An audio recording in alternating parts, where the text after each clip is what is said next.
If the sun is out at 12 o'clock in the day and you see somebody in a hoodie, run. Mommy, say, welcome back to my channel. I'm SashanaKereen.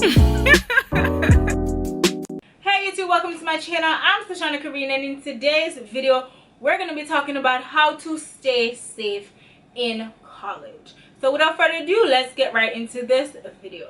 Okay guys, so the first thing you need to do is to have a mental plan, okay? And what I mean by a mental plan, you need to play out different scenarios in your head and know what you're gonna do if and when those scenarios, or if those scenarios should ever happen, okay? You need to go through your daily routine and figure out, okay, what would I do if this happened? What would be my next step? What would I do? Okay, you need to have a mental plan, especially if you're in an area where sex trafficking or people being kidnapped or raped. If those situations like are really common, if you live in an area that have a high rate, you need to have a mental plan.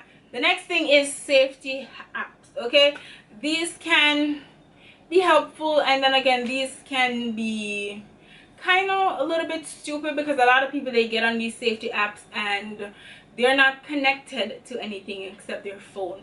So if they should come up missing or something bad should happen to them, all the information is still in their phone. It's not connected to anything. Their family members, they don't have passwords to get into their computer to where the app would be like synced to.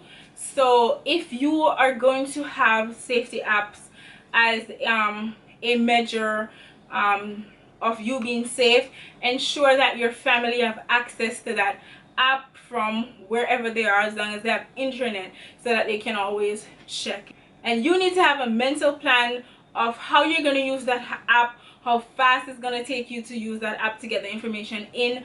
You need to have a mental plan on how effective this app is going to be, and ensure that it's connected to something, and that your family know that you have this app on your phone, and that your family can use this app if you should ever come up missing or anything at all is supposed to ever happen to you. Next is, don't go out alone. Don't go by yourself, okay?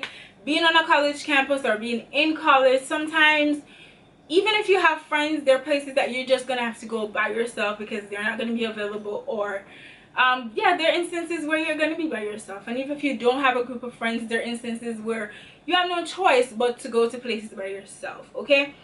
How to put in place you not going alone. Even though you're walking alone by yourself, ensure that you tell somebody, oh, hey, I'm going there. Ensure that you have internet so that you can communicate with whoever, you know, that person is that you talk to, so that they know that, hey, I'm going to be here at this particular time. Okay, I'm going there. If I don't call you within 1 hour, something happened to me, okay? And I will voice note you and not just text you, because anybody can take you away and keep texting, like, you know.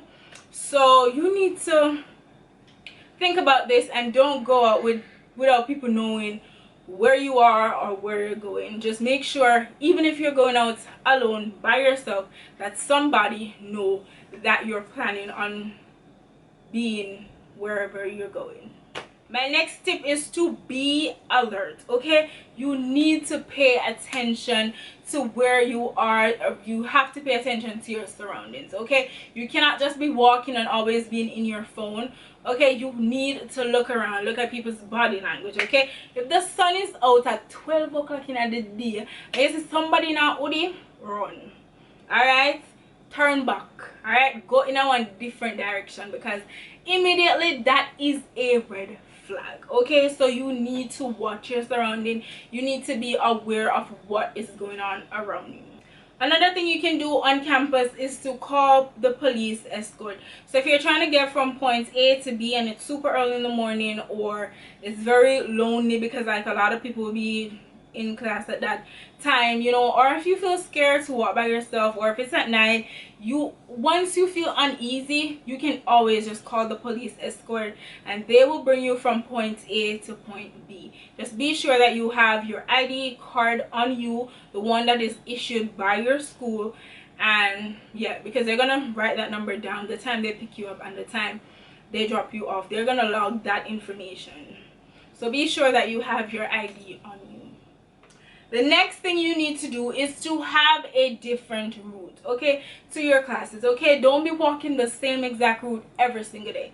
There are points in campus where you will have to pass a particular point, but if you have to pass that particular point every single day, try to go at different times, okay? So you can leave class, let's say 5 or 10 minutes early, just so you don't pass that point at 3 o'clock but you're earlier that day, or you do something else and then you go at a later time, you know.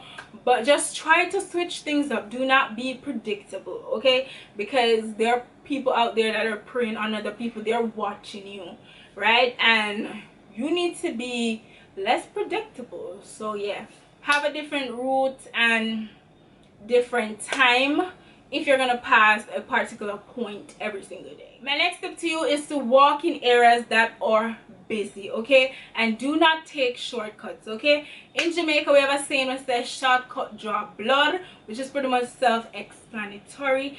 Yes, so just don't do it. Walk in areas that are busy where there's a lot of people, but remember, your safety is your responsibility. If something is supposed to happen to you, even though there's a lot of people around, don't expect for them to save you, okay? So yeah, you still have to be vigilant. You still have to watch your surroundings. My next step is, if you are commuting, right, it's always best to have 911 on speed dial, or your nearest police station in your area on speed dial. So if anything is supposed to happen, that you can easily just press the number and they're on the line. However, if you are living in Jamaica, this is not, I have to phrase this very, very carefully, okay? But the truth is, if you are living in Jamaica, 911 on speed dial won't help you. Having your nearest police station number in your phone sometimes, that either won't help you. Chances are, if something emergent is supposed to happen, you're going to be on the internet before they even get there, okay? Or you're going to be gone, all right, before they even get there, because they can't really track your location. So you're a little bit kind of on your own.